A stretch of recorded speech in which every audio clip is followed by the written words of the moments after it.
Hey guys, what's up? We're here with a new episode of comic book, movie, and TV news, and we have a lot to talk about.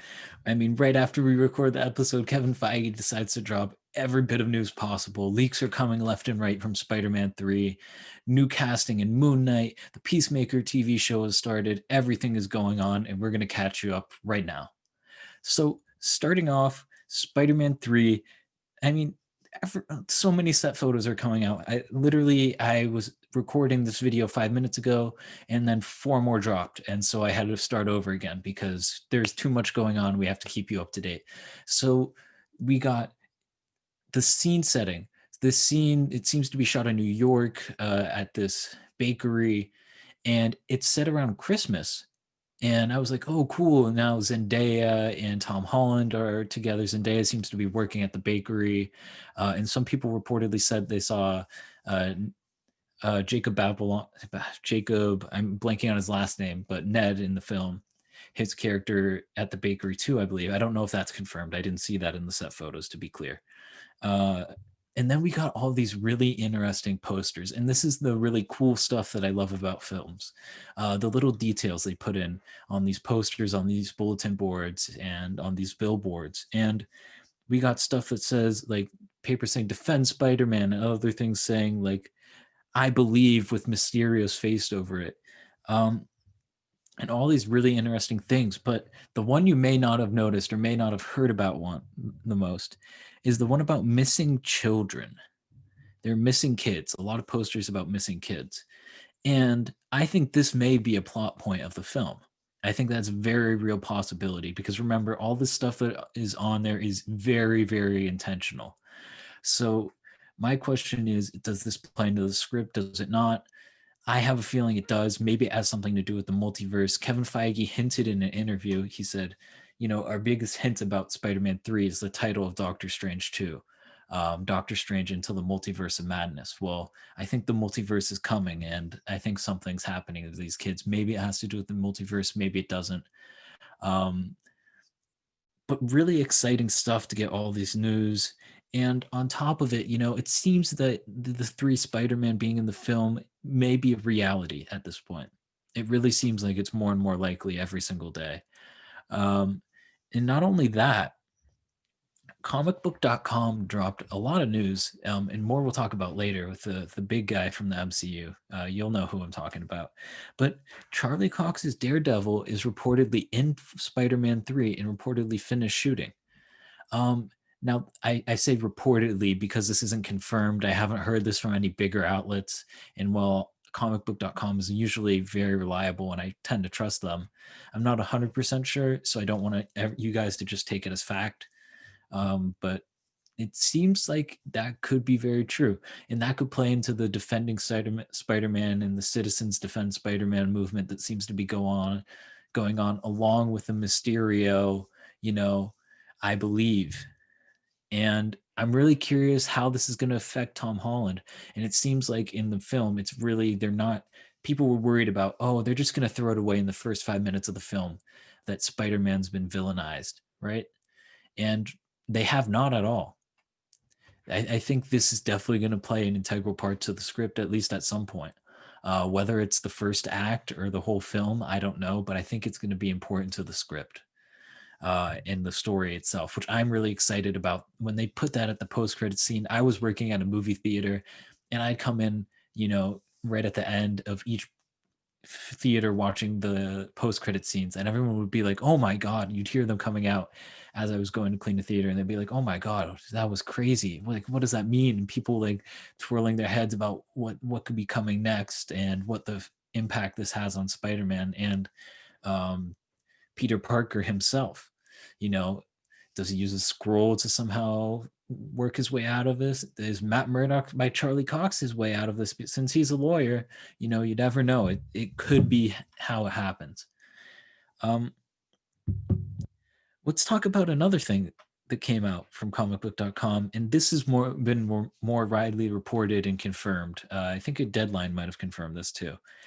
or it might have been Deadline who led with the story. I don't remember who came out first with it, but it's been pretty much confirmed that Chris Evans is coming back to the MCU. He's negotiating a contract right now for a 1 to 2 film deal, I believe. And it's being talked that it will be more of a supporting role, more like Robert Downey Jr. was in Spider-Man Homecoming. I think that's a really great role and a really great spot for Chris Evans in the MCU. I do have my worries though. Chris Evans as Cap had a great send off in Avengers Endgame. And while I understand it's comic, like in comic books, people die and they come back. The fake deaths and the fake going aways and send off parties are a thing of the MCU. That's just kind of a reality of it that we have to accept.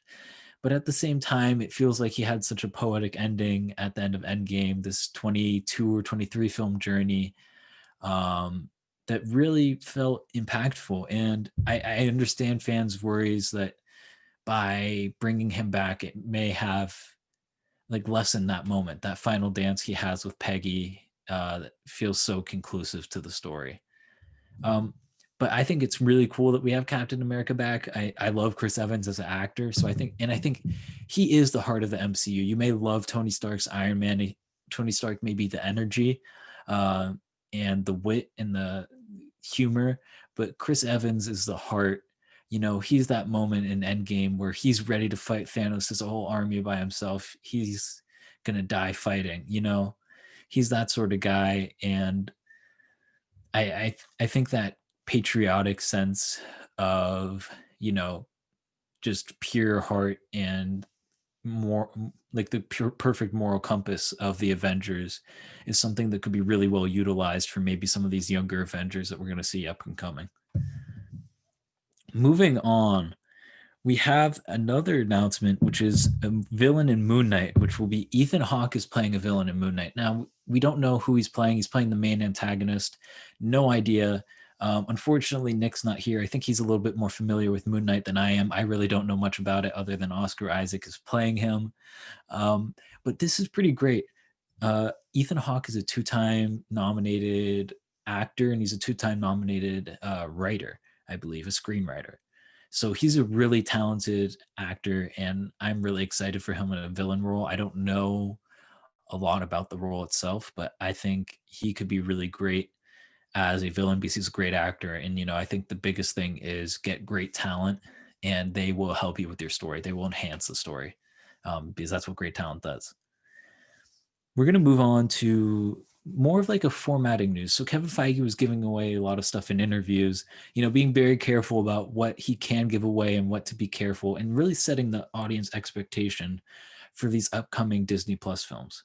And in so, he talked about WandaVision and the Falcon and Winter Soldier and Loki and how, they're going to be formatted. So for example, WandaVision, like some series is like She-Hulk, are being designed as 9 to 10 episodes and 30 minutes each.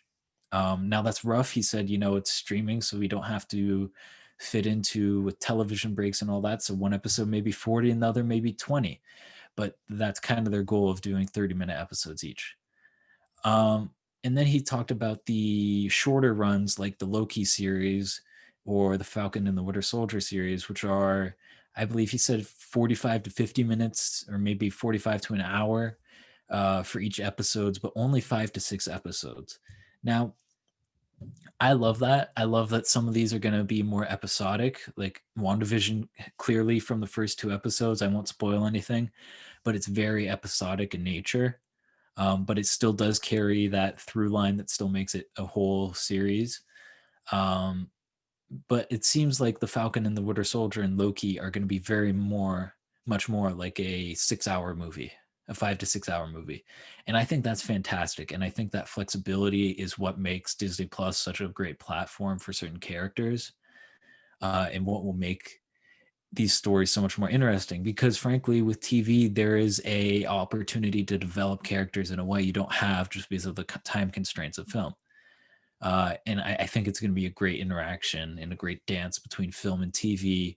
And I have complete faith in Kevin Feige deciding which episode, which series should be 5 to 6 hours long and which episode should be, 10 episodes long. I think he we'll have it under control. I think I'm really excited. You guys should be really excited in too, because we are getting a ton of Disney Plus content, and it's going to be great. Starting with the first 2 episodes of WandaVision, and the next one that comes out this Friday. Which, by the way, if you haven't checked out our last two, I'll leave a link up above to that review, and we'll have another one coming out this Friday to discuss everything that's going on our theories on what could be next, all that good stuff. We'll move on though to a character you may know, played by Ryan Reynolds. Deadpool 3. He's in the MCU. Kevin Feige confirmed it, and he's going to be rated R. Now, if you don't find this exciting, I don't know what is exciting to you. I mean, this is amazing. Deadpool has been the highlight of Fox's, well, what used to, the artist formerly known as Fox, as I now refer to it, kind of bank of movies in Marvel characters. He was so funny. Ryan Reynolds brought such an energy to those films, and lending a helping hand on the script, which he's currently doing with the 2 writers right now the script's currently in development. Kevin Feige said it won't be shooting this year, partially because the script and partially because Ryan Reynolds is so busy with his schedule. He's a really in-demand actor. If you guys saw, I can't remember what article it was that said he was basically the second highest paid actor of 2019 or whatever, 2020. So he's very clearly working a lot. So it seems like at its earliest it'll go in production in 2021. There hasn't been an announced release date yet, so it could be sooner. I'm sorry, it could be later than that. You might have to wait till the end of 2021, or the end of 2022, or the beginning of 2023 for filming to begin. Now, this is great too, because it gives us the question of, where is Deadpool going to show up? Is he going to be the next Stan Lee of the MCU? Is he going to be like peeking out of corners? Are they going to be bleeping him when he says like F-bombs? How is he going to be involved in the MCU as a whole, and not just in the individual Deadpool movies? I think that's going to be a really interesting question, and I'm curious how it's going to be answered in the upcoming films. Who knows? Him and Spider-Man have a run in a lot of comics. Are they going to show that? I'd love to see that. I don't know if it fits Tom Holland's Spider-Man quite yet. I think he's a little too young for that. But I think down the line, or Deadpool in an Avengers movie, what would be better than that? I don't know. I'm really excited about this. I can't wait for them to have more news on Deadpool. And we're going to move on to our next subject. We're going to move on over to DC. The Peacemaker TV show has begun its production. Now, you guys know this is being written. This was written in quarantine by James Gunn, 8-episode series, and it's going to be directed by James Gunn. And then he'll go from there to Guardians of the Galaxy Volume 3. So he's going straight from one project to the other. Well, I think also simultaneously, maybe post-production's already finished on Suicide Squad. I doubt it. Juggling a lot of things at the same time. I don't know how these directors do it, but he's in that series. He's directing that series, starring the one, the only John Cena as the Peacemaker. Gives me a lot of hope that Suicide Squad is good, or at least that the Peacemaker was a really interesting character in the film and they wanted to explore more. HBO Max is the perfect platform for that.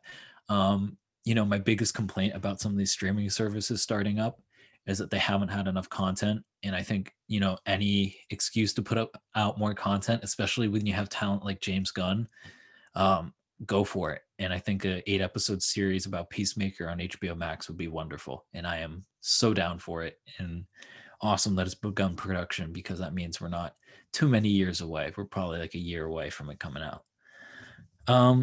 Next up, we have Harry Lennix. Now, if you don't want any spoilers for the upcoming Justice League, like if you want to go in completely fresh, maybe tune out for the rest of the episode. But if you don't really care too much about the spoilers, this is a small spoiler about Harry Lennix in Zack Snyder's Justice League, which will be releasing in March.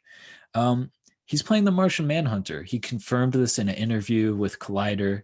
And it was a cool little nugget. Now, I don't think he'll be very involved in the film. He said he went and reshot a scene with Zack Snyder during quarantine. It was one of those reshoots that he was reported to be doing earlier. So I think it's going to be more of a small cameo than anything. But I think it's really cool that they did that. It'll be really interesting how he's involved in the project. And speaking of the project at whole has been announced to no longer be a 4-hour miniseries, a 4-episode miniseries, but it is now just a 4-hour movie. Now, you guys are going to have to get your popcorn ready. Make sure you take a bathroom break beforehand because that is a long movie, even for Zack Snyder cuts. If you've seen Watchmen, or I think Watchmen's the one that has the longest director's cut. I think Batman v Superman also has a really long director's cut, but this is a 4-hour cut. It's going to be crazy. I'll be curious how the pacing goes because in a 4-hour movie, how do you deliver pacing that kind of moves at the breakneck speed that a lot of these comic book films move at? Or is he going to come with a slower pacing? I'm really curious. We don't have to wait too much longer. It's been confirmed it's coming out in March. But guys, what do you think of that news of Zack Snyder's film being moved to a 4-hour movie rather than a 4-part miniseries? Are you a fan of that? Would you have liked to seen it weekly and had that, ability to debate what's going to happen next episode? Or do you think it's really great that it's a 4-hour movie and you can binge it all at once if you can sit through 4 hours? With that wraps up this episode of Comic Book Movie and TV News. Let us know what you thought down in the comment section below. What do you think of the Spider-Man 3 set photos? Like, what do they mean? I don't know. Do you? Charlie Cox's Daredevil in Spider-Man 3, do you think it's true? Do you think it's just a rumor? And would you want to see this? What role do you think he could play? Let us know. I mean, Chris Evans returning to the MCU seems pretty awesome to me, but what are the drawbacks? I don't know. You let us know down in the comment section below. I'm Henry Boakley, and we're out for this episode of Comic Book Movie and TV News. See you next time.